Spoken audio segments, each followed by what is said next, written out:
Hi, how's it going? This is Resident of Collinwood for YouTube, back with a video for you guys. No, not a Dark Shadows video. This is a Halloween 9 video in the sense of if they were to do Halloween 9, number one, what questions would a Halloween 9 movie have to answer?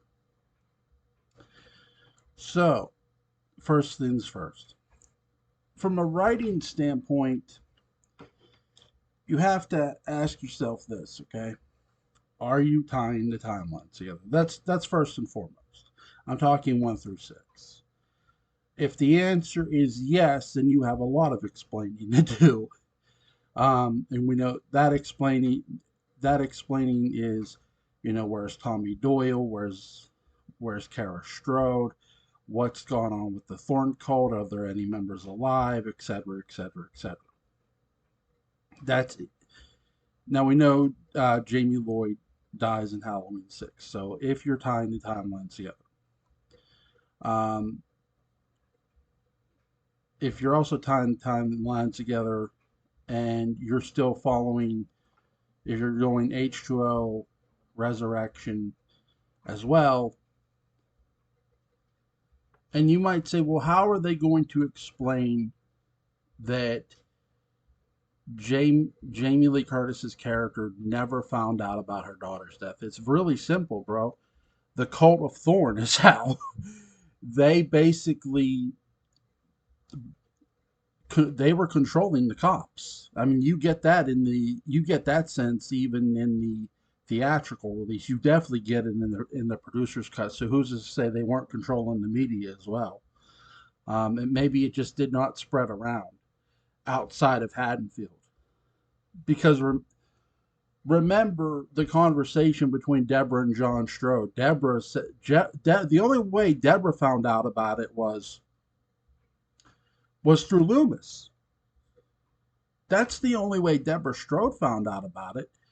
And so when she tells her husband about this, he's like, "What are you talking about? You let a stranger into our own home?" He's not acknowledging Jamie Lloyd's death because maybe it's just not publicized. So I do think you could tie it together and get away with that Laurie Strode just honestly didn't know her daughter had died in her eyes a second time, because the reason I think she thought her daughter was dead the first time, I think they told her. I think they lied to her. I think they said Jamie. I think that's where the Thorn cult sort of starts.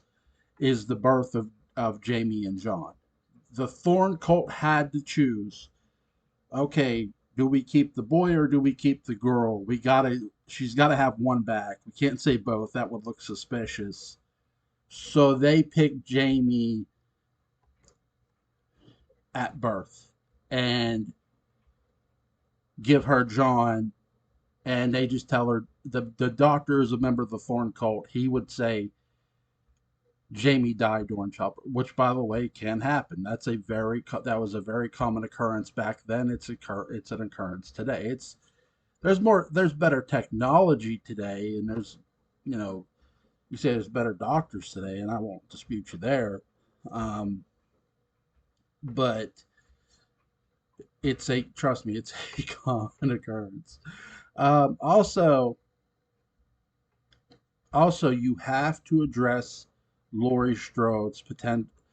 Did Laurie Strode die in Halloween Resurrection? That has to get answered. Yes or no? Because as much as I love Resurrection, to me it did not get answered. Not definitively anyway. I know what the producers say, but I'm somebody who takes a tiny pinch of salt in what producers tell you. Um, because I just do. I don't swallow producer bullshit. If it's written on screen, if I see it on camera, if I not only see the death but hear about the death later, then I buy it. Only then. And this is the weirdest part about Resurrection. Yes, you see Laurie Strode get stabbed. Yes, you see Laurie Strode fall. Resurrection takes place a year later in Haddonfield, And nobody in that town is talking about Laurie Strode's death in the sanitarium. And you might say, well, why do you make that a big deal? And I'll tell you exactly why. Because of the original goddamn movie. Um, in John Carpenter's original Halloween, when Laurie Strode comes back from delivering the keys to the Myers house to Tommy Doyle, Tommy Doyle says, Lonnie Lamb says awful stuff happened in that house once. So you have kids who are subconsciously addressing the murder of Judith Margaret Myers 15 fucking years later. You mean to tell me a year later in that town that nobody, and I mean nobody, is addressing the death of Laurie Strode, Michael Myers' sister, the woman who fought off Michael Myers twice in one goddamn night, survived Michael Myers twice in one goddamn night, and then survived his ass 20 years later. Nobody is talking about her death a year later? That's really, really suspicious. That's all I'll say. It's really, you gotta admit, like, before you give me all the producer said, go look at what the film's really saying to you, okay? Because there's clearly a different philosophy going on here. The writers aren't telling you anything about her actual death, post death, as they put it. Okay, why is nobody mentioning this woman who, again, from Haddonfield, born and raised, was the legendary babysitter of all babysitters? Yes, related to Michael Myers. Fought off Michael Myers twice in one night. Fought him off 20 years later. She dies a year later in that town. Nobody's mentioned it. Yet, in John Carpenter's original, 15 years later, they're still talking about the murder of Judith Margaret Myers. Oh, by the way, in Halloween Resurrection, they're going into the Myers house and they're supposed to be investigating what drove Michael to kill his sister. Need I say more? Why they need to address whether Laurie Strode's dead or not? To me, they do anyway. I know some people are going to disagree with that. They do need to address if Laurie Strode is actually dead or not, or if she's somehow alive. Um, Again, this is if they tie all the events together. I'm not including Season of the Witch. That's a separate thing. That's its own timeline. Now, let's say they don't tie in the timeline and they just go they time jump again. They go off resurrect. They just go off 1, 2, H2O and resurrection. Again, you still need to address whether Laurie Strode actually died or not. It's a lot less to address, but you still need to address it. You do need to address what happened to the characters of Resurrection, and I'm talking Freddie Harris and Sarah Moyer. Did they just go on and live normal lives? Did they just forget about Michael? What happened with them? Did both of them die? Did one of them die? Again, it's less to do, but still. So those are the two things. If you do a Halloween night. Now, if you do a reboot, if you go off if you just go off Halloween 4, what do you need to do? Let's say they do a retcon again and they go off Halloween 4. What do they need to do? Well, first and foremost, you need to explain. Again, if you're excluding Halloween 5, which I love Halloween 5. If you're excluding 5, what do you need to do? First and foremost, you need to address what specifically is the result of Jamie stabbing her stepmother again. Did she just wound her or did she just kill her? I think they would go with the wound thing again, only because if you have her kill her, it's sort of it lacks the redeeming quality. It sort of throws it out the window. um, because the reason Jamie, what has Jamie been doing all these years? The same thing Michael Myers did for the past how many years? She has been sitting in a room in a sanitarium, staring through the wall, not really seeing the wall, because she has Michael's evil inside of her. She's went comatose again, only this time she really can't talk and she doesn't even really move. Um, she barely eats anything at all. When she does, it's very little. They're having trouble reaching through to her until finally Michael Myers does actually wake up and the evil leaves her body and goes back into his. She snaps out of it, asks where she is, asks what happened. She has no memory of actually literally stabbing her stepmother. I'm serious. Because why would you? You didn't necessarily cause it. The evil inside that Michael gave you caused it, for fuck's sake. Um, and who's been her doctor? No, not Dr. Sam Loomis. Dr. Rachel Carruthers, her stepsister, who had to actually unadopt her to become her doctor because it would have been a conflict of interest. She had to do it. This was the best way she could look after her stepsister to see she was getting the best care possible. Okay, that's if you go off Halloween 4 only. A reboot. Oh, Jesus Christ. Again, this is if a movie were to happen. Um, a reboot. Let's reboot the whole franchise. Oh my God. That's my least thing I want to see happen. I want to put that right up front, but I'm not going to put less effort into it. You guys know that. So, by the way, I want to give a huge shout out to my buddy Mark Gilman.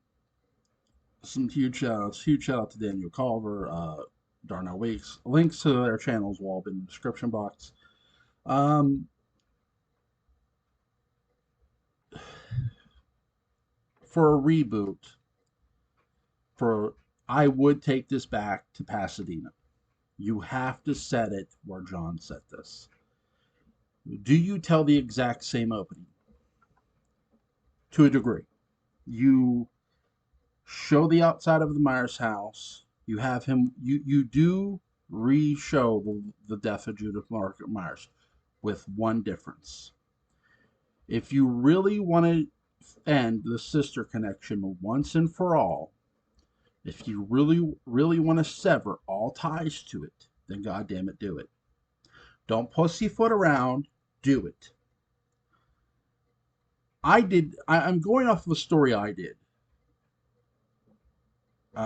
called Blood on the Leaves, which was a Halloween fan fiction story I wrote. Michael does murder his sister, but when his mom and dad come home, they don't find him outside. She goes up the stairs first and gets her throat slit by Michael. He comes into the house after smoking a cigarette, goes upstairs, and as he's going up steps, gets to the top, he gets a knife in the chest and falls backwards, paying homage to Psycho, obviously. Um, no, Psycho, she tried to stab him, or the guy tried to stab at him. You know what I'm saying. And then Michael Myers does go outside and stalks some kids on October 31st. It's not over after just killing his sister, and his parents. He goes on a killing, tries to go on a killing spree of young kids. No, he doesn't have a mask on. His face is painted pale white, like death, and he's dressed like the Grim Reaper, quite literally. Um, he stalks some kids. One kid barely gets away, runs into a police officer who doesn't believe the kid. Like, come on, don't prank me. I know this is, I'm not stupid. This is Halloween night, and finds some blood to back up the kid's story, and well, away you go. I do think you could reboot it. I'm not saying you shouldn't, though it's the least likely thing I want to see. Um, I want to hear from everybody, obviously. What would you want to see? Again, I do think you could do it Halloween 9. I do think you could do a Halloween 9 either way. There's just things you have to address. You can't not address them. Now, the difference being with a sequel, where would I pick? The big question with a sequel, too, is where would you pick it up from? Where would you pick it up at, really? What year? Um, for how long, if you're tying the whole timeline together, I would set this because Resurrection happened in the early 2000s. I would set this right at 2008, if not 2009. You can't set it in 2018 or 2020. That would be a long time. And now, if you did, could you get away with it? Well, you'd have to explain it. Michael's been out there killing this whole time, because if he's not been in Haddonfield, where's he been? Either way, like whether you tie it all together or whether you don't just go off Resurrection, you have to explain that Michael's been out there killing. That's what you have to do. If he didn't come home until 2000, until whenever, he's been out there killing for a time period, stalking and murdering. That's that's just my thing. A reboot, obviously, he'd be in a sanitarium again, and he would break out. I don't know. I would not have a Doctor Loomis in a reboot. I just wouldn't. I love the character very, very much. There's got to be a different way you can tell that story and not have it from the psychological standpoint. Maybe you can tell it from two detective standpoint. We've never seen it from that. We get a glimpse of it with H2O, but that's it. Um, so there's that. All right. I want to hear you guys' thoughts. I hope you have a great, great day.